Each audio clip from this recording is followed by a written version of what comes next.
Se você é homem e quer se tornar uma pessoa melhor, quer mudar seu caráter, desenvolver sua personalidade, e ser talvez um pai melhor, um esposo melhor, um cristão melhor, nesse vídeo eu quero te indicar 5 livros que todo homem deveria ler.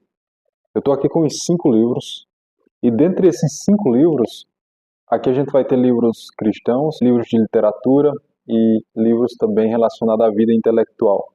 Então, fica aqui até o final desse vídeo e conheça quais são esses 5 livros que todo homem precisa ler e que pode transformar a sua vida. Não é de hoje que nós sabemos que o Ocidente vive uma crise de masculinidade.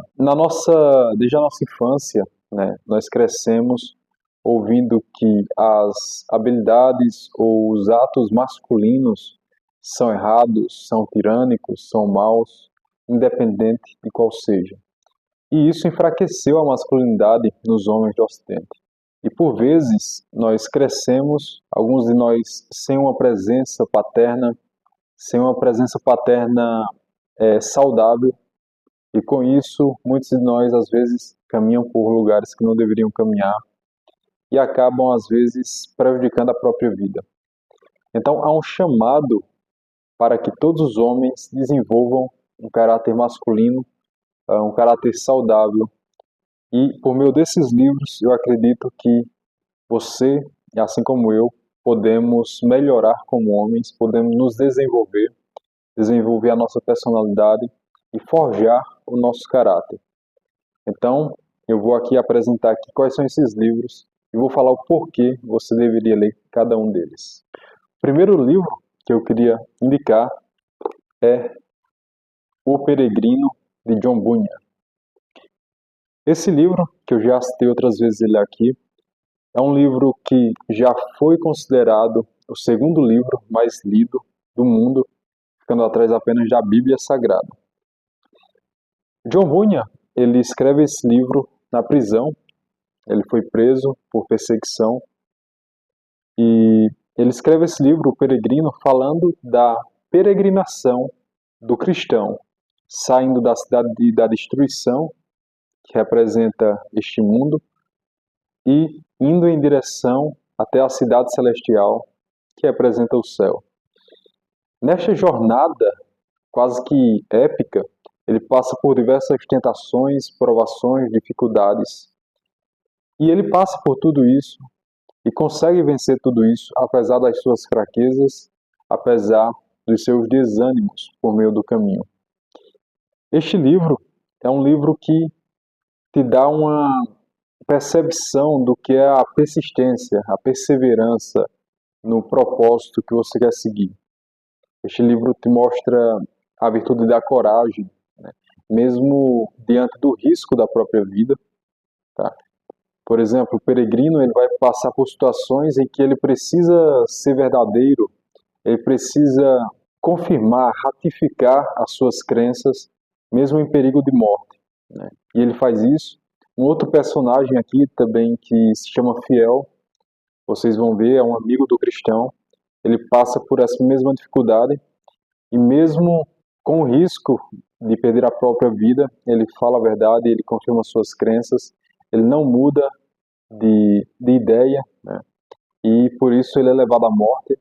E vocês vão ver como que esses exemplos eles podem dar uma percepção mais ampla do que são as virtudes e de qual que é o ideal de um homem, de um bom homem, tá?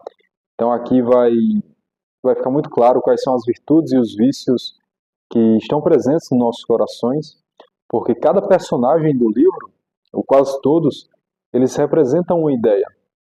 Então você vai ter personagens aqui representando algumas virtudes, como o personagem fiel, como o personagem esperançoso, e você vai ter personagens representando também os vícios, como o personagem ganância, amor ao mundo.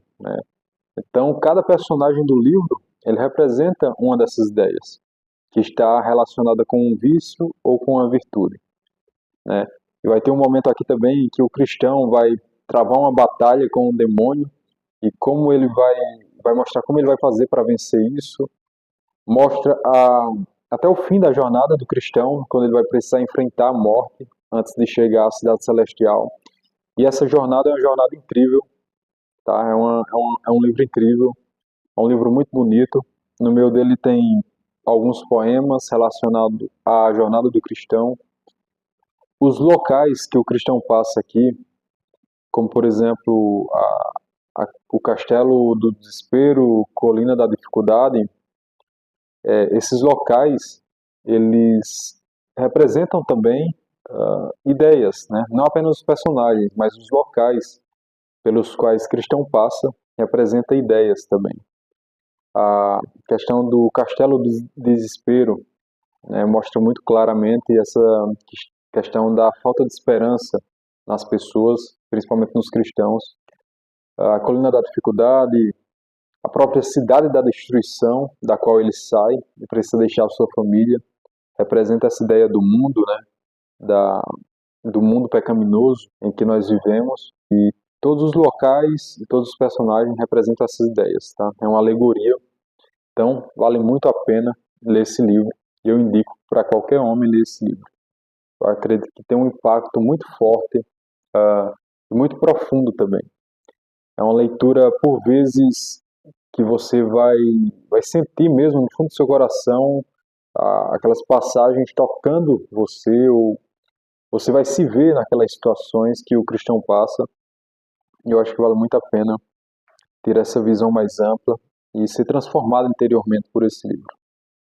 Então, essa é a primeira indicação, O Peregrino, de John Bunyan. O segundo livro que eu quero indicar é uma literatura clássica, de um escritor russo chamado Fyodor Dostoiévski, certo? E ele escreveu este livro chamado Crime e Castigo.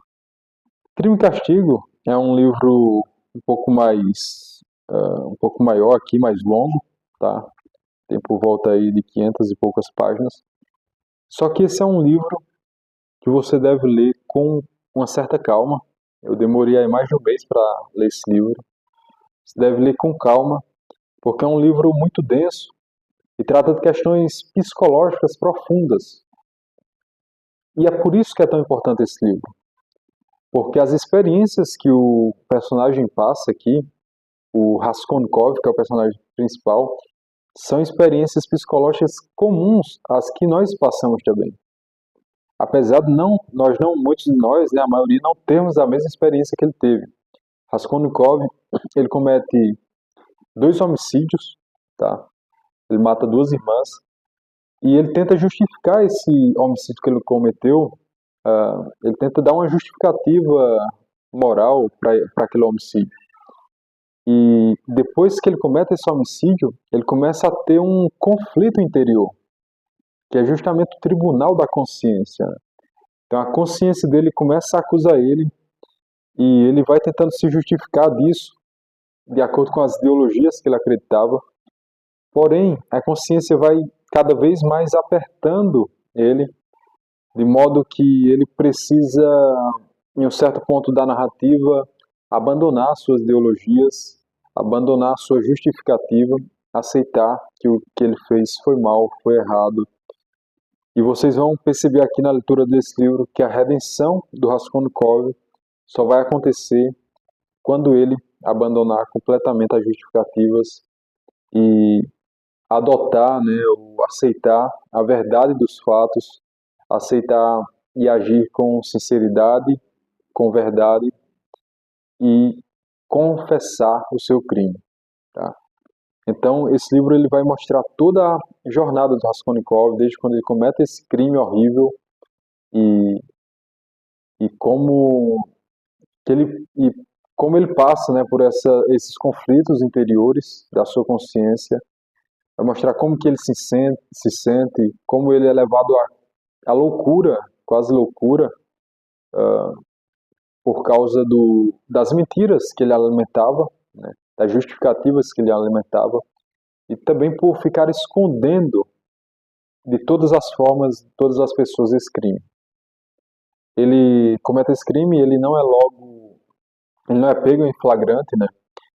Começa uma investigação na cidade para saber quem matou essas 2 senhoras, E ele age naturalmente, como um estudante de direito, e no início ninguém desconfia dele, então ele consegue enganar as pessoas muito bem ali no início, só que isso começa a fazê-lo sofrer internamente, por causa do peso da consciência.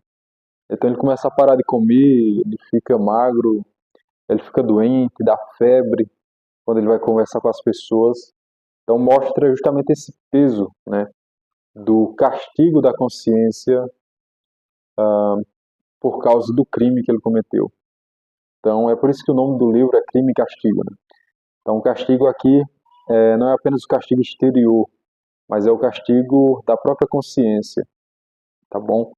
Então é um livro muito profundo que eu acredito que todo homem deveria ler. Crime e Castigo, de Dostoiévski, tá? Se vocês já leram esse livro, ou algum dos que eu vou indicar aqui na sequência, me falem aqui nos comentários, tá bom? E aproveita e já se inscreve no canal para não perder os próximos vídeos, ok? Próximo livro que eu quero indicar, eu tô com uma edição aqui que eu ganhei recentemente de um amigo meu. Essa edição está em inglês, mas é o livro A Autobiografia do Benjamin Franklin. Essa edição é uma edição é o primeiro volume da edição dos clássicos de Harvard, tá? Então, além da autobiografia de Benjamin Franklin, tem mais 2 livros aqui, ok? Tem o jornal O Diário de John Oman e Frutos da Solidão do William Penn. Mas o que eu quero indicar é a autobiografia do Benjamin Franklin, ok? A autobiografia do Benjamin Franklin foi escrita por ele mesmo, né, obviamente. O Benjamin Franklin foi um escritor, foi um tipógrafo, foi diplomata, é considerado um dos pais fundadores dos Estados Unidos. Então foi uma figura muito importante na história.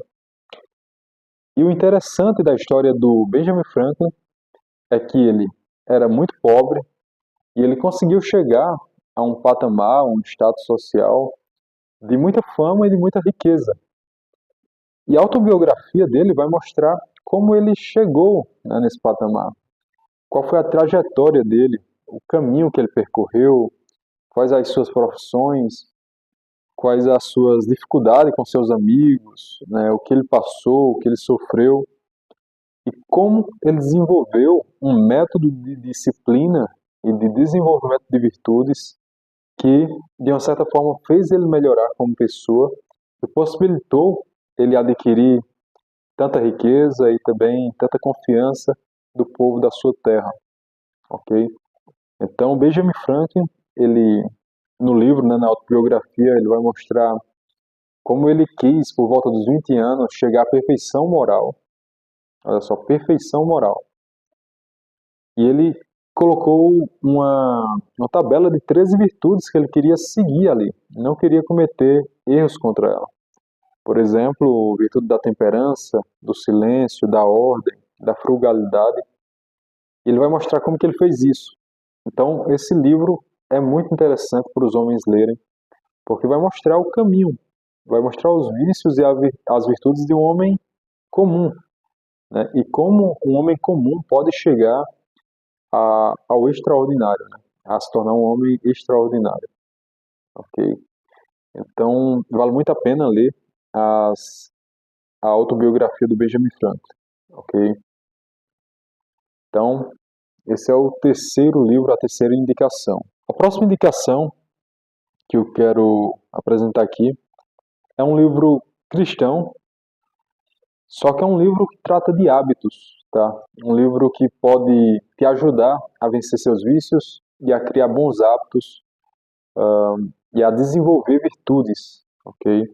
Esse livro é do Richard Foster, Celebração da Disciplina. Esse livro vai mostrar como que nós devemos e por que nós devemos buscar a disciplina. E essa disciplina é uma disciplina não apenas exterior, mas uma disciplina interior também. Então ele vai colocar aqui várias atividades e exercícios, né, depois de mostrar, claro, o porquê você deve buscar essas disciplinas. E ele vai mostrar como você vai fazer isso com relação às disciplinas interiores, exteriores e comunitárias. Então ele vai dividir essas disciplinas em 3 partes: as interiores, exteriores e as comunitárias. Por exemplo, nas disciplinas interiores, ele vai falar sobre a meditação, a oração, o jejum e o estudo. Nas disciplinas exteriores, ele vai falar sobre a simplicidade, a solitude, a submissão e o serviço. E nas disciplinas comunitárias, ele vai falar sobre a confissão, a adoração, a orientação e a celebração.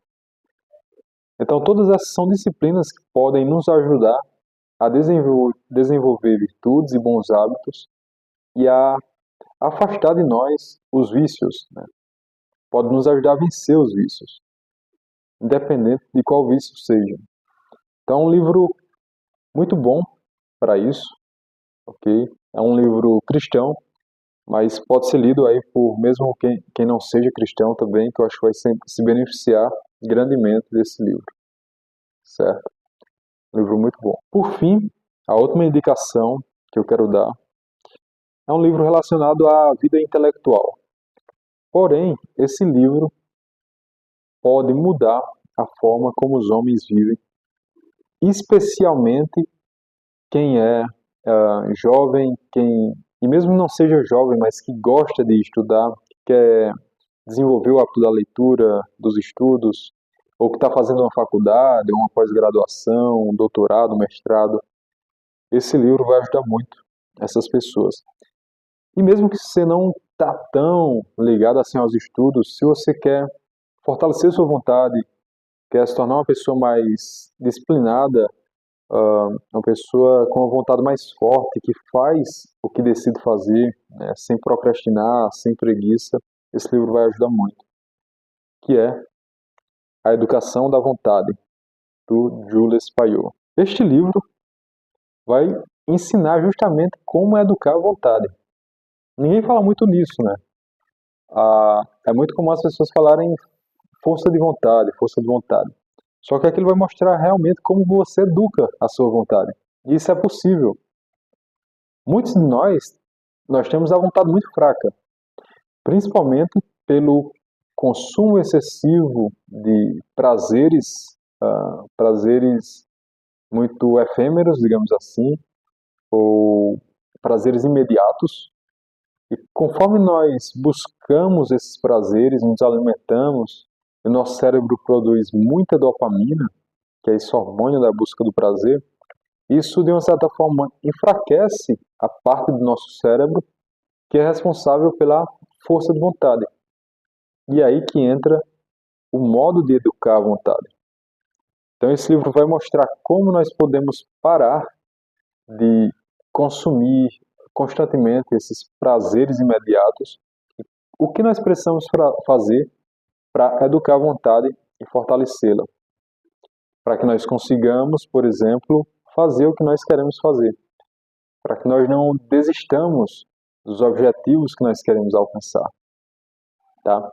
Muitas das vezes nós desistimos de um objetivo, paramos de ler um livro no meio do livro, paramos de persistir no que nós tanto queríamos por uma fraqueza de vontade. E isso pode ser resolvido por meio deste livro, A Educação da Vontade. Então ele vai falar aqui sobre os males a combater, por exemplo, o mal da preguiça. Ele vai explicar sobre o que é a preguiça, como que ela atua na vida do leitor aqui e o que podemos fazer para vencê-la. Okay?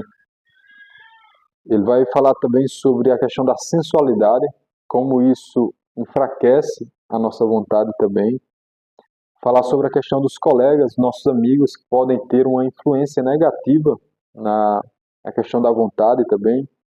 Questão da preguiça, como eu falei. Ele vai mostrar como nós podemos fazer tipo um detox mesmo, uma higiene cerebral para educar a vontade. E isso, em parte, vai ser feito, por exemplo, por meio da meditação, que ele vai explicar também aqui nesse livro, como se deve fazer. Então é um livro escrito por esse francês, Jules Payot, É um livro muito bom, tem por volta de 235 páginas, mais ou menos. Eu fiz várias marcações aqui no livro, com o marca-texto, para facilitar aqui alguns trechos, algumas passagens que eu gostei. Então é um livro muito bom, que eu acho que vale a pena todo homem ler esse livro, ok? A Educação da Vontade, do Julius Payot. Eu quero perguntar para vocês aqui qual desses livros você já leu. Se você não leu, qual que mais te marcou? Qual que você mais se interessou por ler? Escreva aqui nos comentários, tá bom? Se você gostou desse vídeo, curta ele, se inscreva no canal e compartilhe para os seus amigos, para o seu esposo, para o seu namorado, para os homens que você ama, que você quer que melhorem, que se desenvolvam como pessoas. Envie esses livros para eles, envie esse vídeo para eles conhecerem esses livros, né, e quiçá comprarem e lerem também, pois há uma grande chance deles se desenvolverem e melhorarem como pessoas e como homens depois da leitura desses livros, ok? Muito obrigado a todos que assistiram esse vídeo até aqui, um grande abraço e até o próximo vídeo.